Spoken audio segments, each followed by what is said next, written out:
Esta presentación es necesaria y obligada y viene de otros vídeos, incluso algunos de los cuales he dejado a medias. La presentación de Ricardo de la Cierva y Hoces, que, bueno, quien quiera tener de él una bibliografía extensa puede visitar, y lo enlazaré, su artículo biográfico en el Diccionario Biográfico Español de la Real Academia de la Historia, firmado por Julio Escribano Hernández. La urgencia que tengo por presentar a Ricardo de la Cierva viene de haberlo citado mal, porque en una de estas críticas a la historiografía ahora imperante, que no es historiografía sino propaganda, identitarismo, etc., he citado mal a Ricardo de la Cierva, porque sabía que era él quien era dueño de las palabras que estaba reproduciendo, pero no me cuadraba, porque un franquista va a decir eso. No, tiene que cuadrar más a un monárquico. Y por cierto parecido físico, le atribuí las palabras de Ricardo de la Cierva y de Hoces a José María de Areilza. Digo, bueno, se parecen un poco, seguramente los estoy confundiendo por la cara. Y no eran de José María de Areilza, no eran de un monárquico liberal como José María de Areilza, sino que eran de Ricardo de la Cierva y pertenecían a este primer volumen de sus episodios históricos de España, este remedo, esta imitación de los episodios nacionales de Benito Pérez Galdós, el primer volumen, 1930, acoso y derribo de Alfonso XIII. Se abre este libro con... es el de 1931. Qué curiosa... No, es el segundo volumen, pero... digamos que yo entiendo que esto iría mejor como prólogo. Bueno, sí, es el segundo volumen, de 1931, Monarquía y República, jaque al rey. Iría mejor como prólogo porque este libro de 1996 tiene este comienzo: los pueblos que ignoran su historia están condenados a repetirla. Bien, pues podría decirse perfectamente que los pueblos que ignoran su historiografía están condenados a repetirla, porque lo que ahora se vende en los medios de derechas como una nueva historia, es la historia resucitada de Ricardo de la Cierva. Pero, claro, Ricardo de la Cierva era cualquier cosa menos marxista, pero habría que añadir lo de Marx, que sí, se repite, pero como farsa, se repite como farsa. La historiografía de la derecha actual es una farsa en comparación con la historiografía de Ricardo de la Cierva. Bien, pues las palabras que he citado, bueno, casi... No, es interesante todo. Venga, sí, es interesante todo porque podemos comparar y además así puedo citar lo que atribuí a un monárquico diciendo, no, eso no será un franquista, será de un monárquico. Será de un monárquico. Nos dice, este es un libro de historia que pertenece a una serie histórica. Este no es un ensayo político ni un comentario de actualidad. Pero la historia... Bueno, no lo adelanto. Quedémonos con este concepto. La historia no es un comentario político ni de actualidad. La historia es una cosa distinta. Pero la historia que tratamos de presentar en este libro, y los demás de esta serie, no es una historia muerta, sino una historia viva, y cuando durante la preparación de estos libros aparece de pronto un acontecimiento con dimensión histórica, lo aprovechamos inmediatamente sin la menor intención política para iluminarlo desde la historia. Así lo han hecho siempre los grandes historiadores, y en esa misma línea nos situamos nosotros. En el mundo de la historia, si queremos profundizar y no quedarnos en la simple crónica, se investigan con todo cuidado leyes históricas. A veces estas leyes se expresan mediante aforismos que todo el mundo acepta. Cuando España se va aproximando al final del siglo XX, cuya historia estamos tratando de reconstruir, dos aforismos de la historia nos asaltan con fuerza irresistible. El primero se debe a Marco Tulio Cicerón, el gran orador, político y cultivador de la historia en la Roma del siglo I a.C. Cicerón vivió como protagonista, llegó a la suprema magistratura, el consulado, un momento de complicada transición para la historia de Roma y la historia de la humanidad. La transición de la República Romana al cesarismo, llamado así por Julio César, que bajo ficticias formas republicanas iniciaba en realidad una época monárquica, un imperio, el Imperio Romano. El imperio había sido en la República Romana un mando superior de carácter militar. Imperator era el jefe de un ejército, sometido a las instituciones civiles de la República. Pero Julio César se enfrentó a esas instituciones, cruzó el pequeño cauce del Rubicón que separaba más simbólica que realmente los territorios exteriores, lo que hoy llama Umberto Bossi la Padania. Bien, aquí tenemos ese comentario iluminador desde la actualidad de la Italia central, y con ello inició una larga época de autocracia que luego continuó uno de sus principales subordinados militares, Marco Antonio, e institucionalizó, tras vencer a Marco Antonio, el propio sobrino de César que tomó su nombre, Octavio César Augusto. El imperio, el mando militar, se había transformado en imperio absoluto, bajo un disfraz republicano que a nadie engañaba. Octavio César no era solo César, sino el César. Como la letra C seguida de vocal se pronunciaba en la Roma de entonces como K, las legiones de Germania invocaban a su jefe supremo como Caesar, pronunciado Caesar, que todavía hoy se escribe y pronuncia en alemán Kaiser, el emperador. Por supuesto que la transformación del Estado romano desde el régimen de la República al de la monarquía imperial se realizó a través de una sangrienta guerra civil. En ella, por orden de Marco Antonio, fue asesinado Cicerón, y Fulvia, la mujer del brutal lugarteniente de César, para vengarse de las invectivas del gran orador republicano contra el cesarismo naciente, ordenó que le atravesasen su lengua de oro con un largo alfiler que le servía para recogerse su larga cabellera. Pues bien, fue precisamente Cicerón quien acuñó el primer aforismo a que nos estamos refiriendo: Historia magistra vitae lux veritatis. La historia maestra de la vida, luz de la verdad. Por supuesto que no voy a exponer en este capítulo de forma expresa las lecciones concretas de la historia en el caso que nos ocupa, pero lo cierto es que en España, antes de la muerte de Francisco Franco, la figura de don Juan Carlos de Borbón era discutida, desconocida, minusvalorada y despreciada.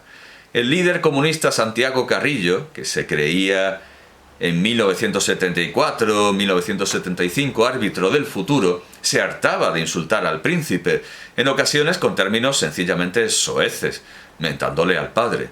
La España de 1974-1975 no era una España monárquica, pese a las alucinaciones de algunos monárquicos profesionales que cabían en media docena de taxis, aunque a veces alardeaban de encabezar una multitud imaginaria. En las filas de lo que se llamaba confusamente movimiento, eufemismo de lo que anteriormente se denominaba falange, lo más suave que se decía de don Juan Carlos de Borbón es que era tonto. Recuerdo una de las canciones a cuyo ritmo desfilaban las centurias de la falange por Madrid: No queremos reyes idiotas que no saben gobernar. Esos mismos amables mozos de la falange, y por eso por este párrafo me cuadraba más en un monárquico. Pero no, lo ha escrito Ricardo de la Cierva. Esos mismos amables mozos de la falange se dedicaron toda una noche a pintar con letras enormes una invocación sobre la valla de cemento que entonces cerraba las obras de lo que hoy es Facultad de Biológicas en Madrid, famosa durante décadas, una vez construida por sus pintarrajos cochambrosos. Al príncipe de Asturias, don Favila, se lo comió un oso. Vivan los osos que se comen a los príncipes de Asturias. Y continúa diciendo: los autores de esa preciosidad no eran precisamente doctores en historia, pero eso es lo que escribieron. Yo me harté de verlo cuando cruzaba de la Facultad de Ciencias a la de Filosofía. Bien, efectivamente hay por lo menos dos errores, que el Principado de Asturias no existía como tal. De hecho, es que, claro, príncipe como hijo de un rey no existía como tal. El primer príncipe de Asturias es Enrique III, y Enrique III, un segundo, Enrique III.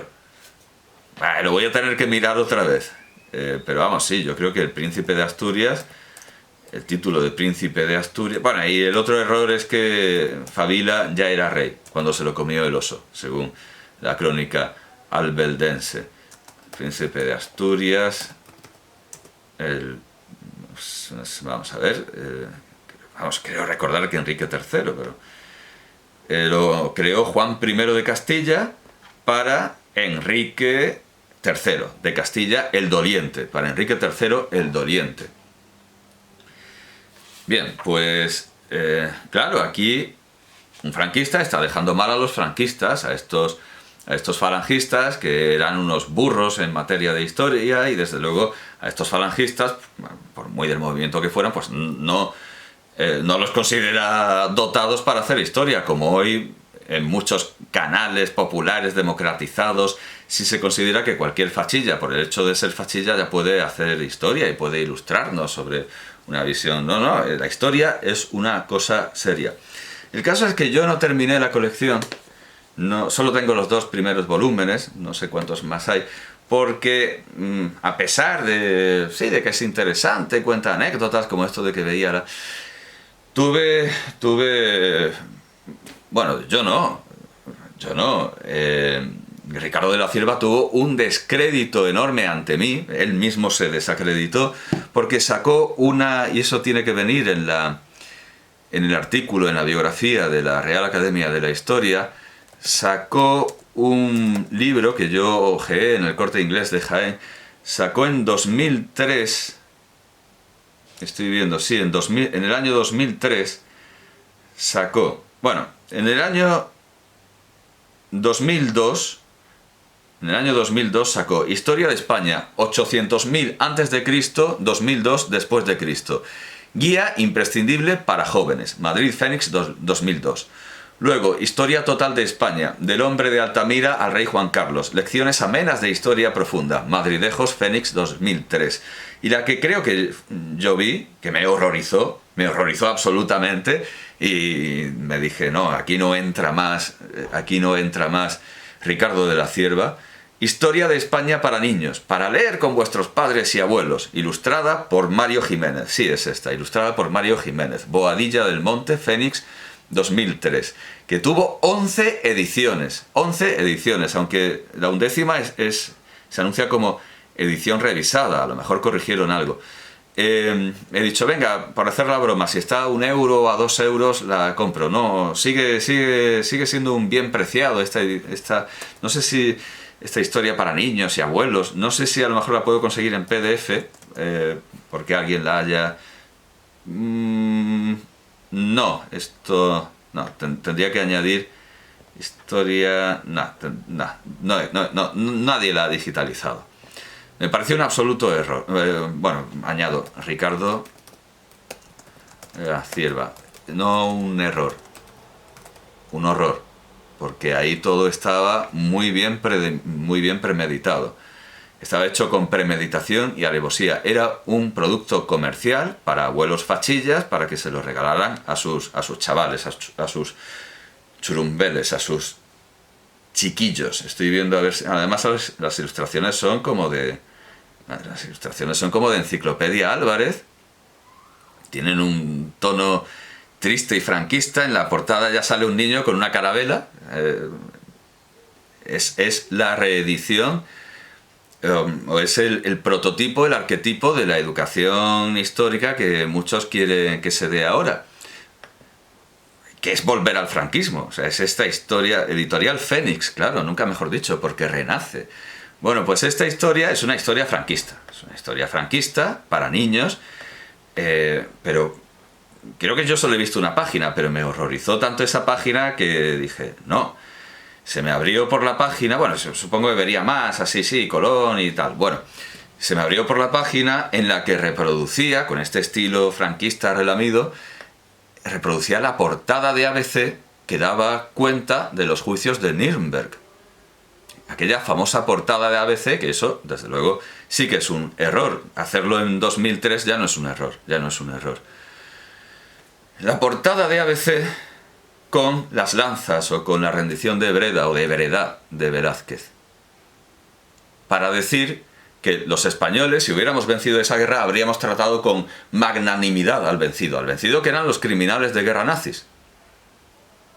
ABC estaba diciendo que había que tratar a los criminales de guerra nazis con magnanimidad, como Spínola a Nassau en las lanzas. Me pareció tal barbaridad porque Porque evidentemente que en las guerras del siglo XVII se cometieron atrocidades similares, iguales y a veces superiores a las que cometieron los nazis.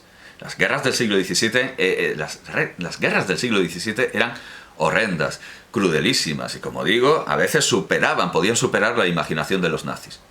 Pero era el siglo XVII.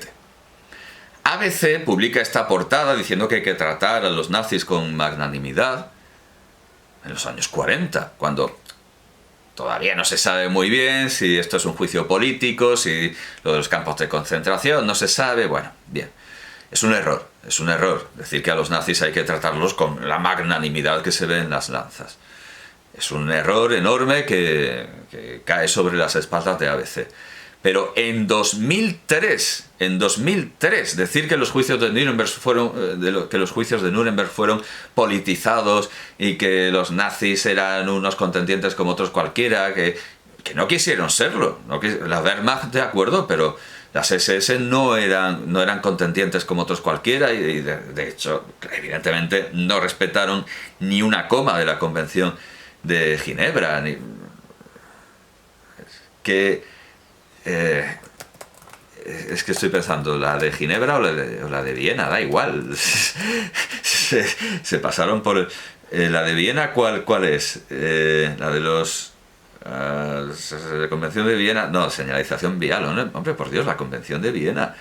La de Ginebra, venga, sí, la Convención de Ginebra. ¿Por qué tengo en mente la de...? No, pero la Convención de Ginebra es de 1949.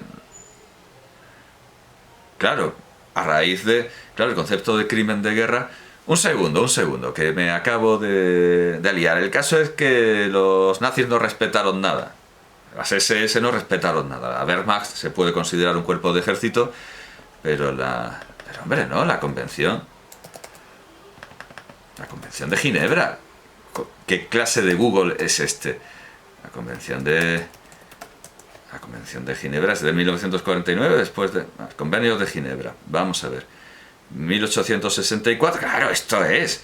Vamos a ver, Convenios de Ginebra o Convenciones de Ginebra, 4 convenios internacionales que regulan el derecho internacional humanitario. Esto es 1864. Se saltaron a la torera la Convención de Ginebra, o vale, llamémoslo Convenio de Ginebra o Convenciones de Ginebra. Entonces la Convención de Viena... La Convención... Si es que al final... La Convención de Viena... No, eso es el Tratado... No, el Tratado de Viena de 1800... No, la Convención de Viena sobre relaciones diplomáticas, eso es. No, pero... sí, perdón. Estaba pensando... ¿Por qué me habrá venido esto? La Convención de Ginebra. La Convención de Ginebra. Vamos, que no eran un ejército como el que se ve en las lanzas, eran criminales de guerra.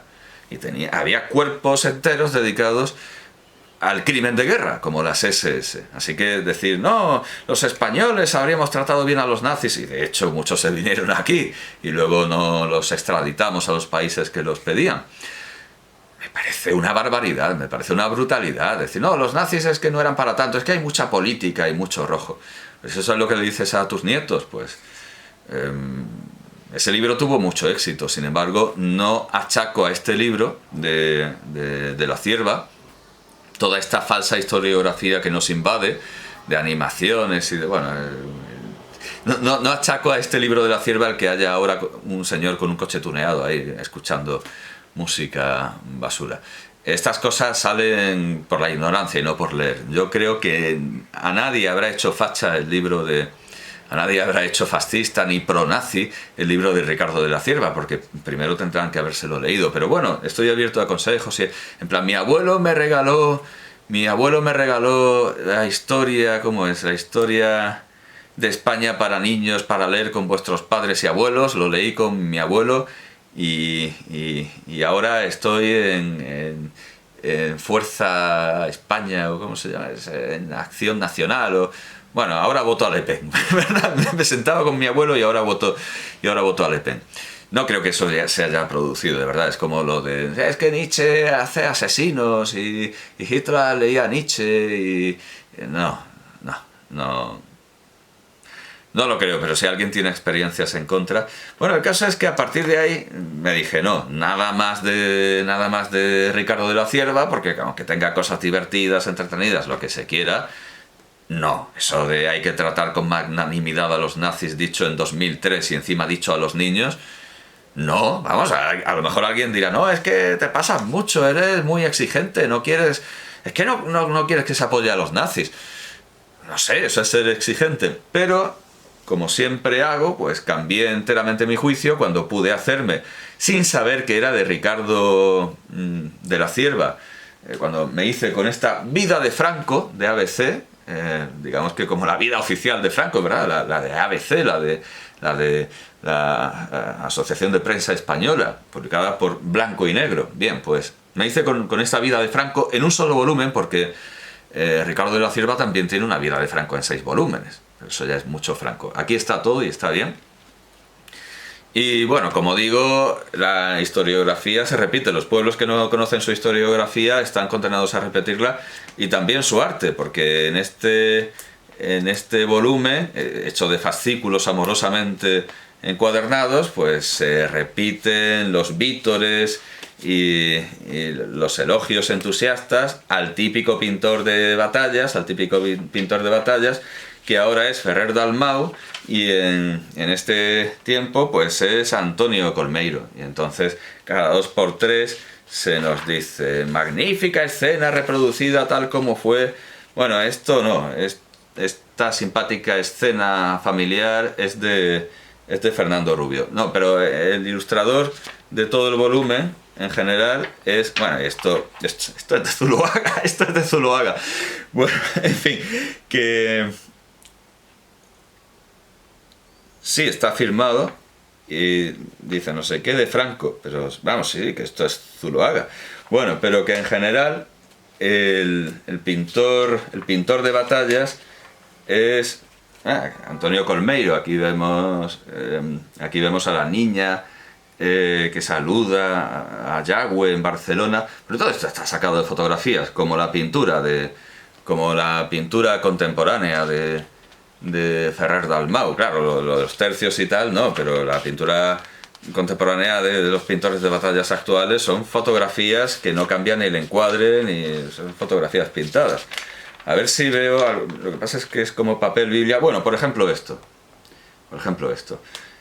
Franco rompió excepcionalmente su costumbre de decir la verdad. Franco rompió excepcionalmente su costumbre de decir la verdad en el parte de guerra cuando retrasó y tergiversó la noticia del hundimiento del Baleares, un serio golpe a la escuadra del bloqueo. Cuadro al óleo de Antonio Colmeiro. Pero aquí no hay elogio, pero se dice que Franco mintió, con todos los rodeos posibles, pero se dice que Franco mintió. O sea, no, la historia no se... Aquí tenemos a Franco a caballo, la historia no se oculta. Es que debería... Bueno, aquí tenemos una bonita escena de camaradería, también pintada por Antonio Colmeiro. Es que habría que irse, claro, a la entrada de las tropas... Bueno, por ejemplo, aquí tenemos Enrique Lister en Brunete de espaldas. Hombre, no va... de espaldas, al frente de la 11ª División del Ejército Popular, logró una infiltración que convulsionó al frente enemigo. Interpretación de Antonio Colmeiro. Bueno, de espaldas, con la bandera republicana. Bueno, tampoco van a hacer un cuadro heroico. Hay otros pintores, desde luego. El 1 de septiembre, desde la tribuna del Reichstag, Adolfo Hitler anunció la invasión de Polonia por sus tropas entre las aclamaciones de la Asamblea. Así publicó la noticia ABC ese día, cubriéndose de gloria. Bueno, aquí tenemos, por ejemplo, una bonita escena familiar. Esto es historia, es intrahistoria, también por Antonio Colmeiro. En las Navidades de 1939, las primeras de la paz, volvieron los belenes y los pavos a los hogares de media España, que había pasado durante la Guerra Civil unas navidades vergonzantes. Así lo vio Antonio Colmeiro. Están aquí, pues... Franco, fum. Pero lo que quería mostrar en último término era la gozosa entrada... la gozosa entrada en Madrid... Bueno, el desfile de la Victoria, el desfile de la Victoria por Antonio Colmeiro. El 19 de mayo de 1939, el bilaureado general Varela impuso a Franco la Gran Cruz Laureada de San Fernando en el desfile de la Victoria. Así interpreta Antonio Colmeiro aquel momento histórico, sacándolo de fotos, ya lo digo, sacándolo de fotos. Vamos a ver, la llegada... Bueno, aquí tenemos más fotos pintadas por Antonio Colmeiro, a Franco así, con un poco de disfunción. Esto, incluso yo diría, este cuadro, no es un autorretrato, pero no dice de quién es, pero se parece un poco al estilo del propio Franco pintando, pero no dice de quién es, y no está firmado. Entrada durante... no dice quién es. Fallo de documentación aquí. Bueno, aquí está esta escena. Con esta escena terminamos. Bueno, aquí está el Chevrolet de Franco, que se utilizó como terminus rodante de Franco y que Franco retuvo durante algunos meses de la Guerra Civil, por ejemplo, para una excursión a lo que sería el Valle de los Caídos. Este es como el chupi autobús de Franco para sus excursiones, es el autobús escolar de Franco. Esto era lo que quería enseñar. Así ha interpretado Antonio Colmeiro con plena fidelidad histórica y realismo, la entrada de las tropas nacionales en Madrid, que puso fin virtualmente a la Guerra de España. ¿Qué querrá decir virtualmente? Bueno, pero lo que quería decir de esta historia, que realmente estoy muy contento de haber comprado, no solo porque es muy rica, tiene muchas páginas en poco espacio, bien, está muy bien, muy ilustrada. Esta historia, Vida de Franco, serie en capítulos coleccionables, realizada por la redacción del Dominical de ABC, con la colaboración de numerosos expertos de diversas ideologías, bajo la dirección y coordinación de Ricardo de la Cierva. Bueno, pues es enteramente cierto que esto está redactado por ABC con la dirección de Ricardo de la Cierva, o sea, no es el redactor, es gente a las órdenes de Ricardo de la Cierva. Pues es enteramente cierto que esto está redactado por expertos de varias ideologías y no es broma, y es algo inusual. Estoy intentando ver el año de esto, pero el año está en la portadilla del fascículo y la portadilla del fascículo falta siempre. Bueno, no sé muy bien dónde se puede ver el año. A lo mejor al final hay un Laus Deo, en el año de gracia, pero más bien pondrían en el año de la victoria. Vamos a ver si hay un... Pues no lo hay, no sé... Asterisco... No sé de qué año es esto. En todo caso, el último capítulo, para el que quiera saber hasta dónde llega esto, el último capítulo es Franco ha muerto, viva el rey. O sea, se sabe que la historia llega a su fin, sí que es la historia completa. Franco ha muerto, viva el rey. Habla de la operación Lucero. Y lo último que tenemos es, voy a hacer spoiler, la despedida en Cuelgamuros. Y sale el entierro de Franco, es lo último de la historia. El caso es que, como digo, sí que aquí hay abundantes testimonios muy valiosos de opositores a Franco. Me interesa mucho, por ejemplo, este del general Vicente Rojo, en Alerta a los Pueblos, 1974, página 186, que se titula aquí ¿Por qué triunfó Franco en el orden militar? Y alguien podrá decir, claro, esto está en la página 468 de la vida de Franco, de ABC. Alguien podrá decir, claro, lo que cita la historia de Ricardo de la Cierva de los enemigos de Franco son libros del estilo de Sinesio Baudilio García Fernández, llamado Diego Abad de Santillán, que escribió un libro de ¿Por qué perdimos la guerra?, Vicente Rojo. O sea, todos son libros del tipo ¿por qué Francisco Franco nos dio por culo pero bien? ¿Por qué la excelencia militar de Francisco Franco acabó con todos nosotros rojos de mierda? No, es lo que en un principio podría pensarse, pero no, realmente aquí se escucha la voz de los antifranquistas de todo tipo, antifranquistas por muy variadas razones, y se hacen las objeciones necesarias, se cuentan los hechos que perjudican a Franco, dándoles todas las justificaciones y rodeos posibles, pero de una manera que hoy no sería posible hacer a la inversa, porque una vida de Franco tendría que ser enteramente negativa, y si alguien hablara a favor, como se habla en el tono general de la obra, sería denunciado sería denunciado, estaría incurriendo en un delito, lo purgaría, así que digamos que esto es un libro sobre Franco bastante más libre que cualquiera que pudiera hacerse hoy, porque no se podría escuchar a quienes hablan a favor de Franco. Aquí se habla ante todo a favor de Franco, pero hay numerosos y abundantes cuadritos en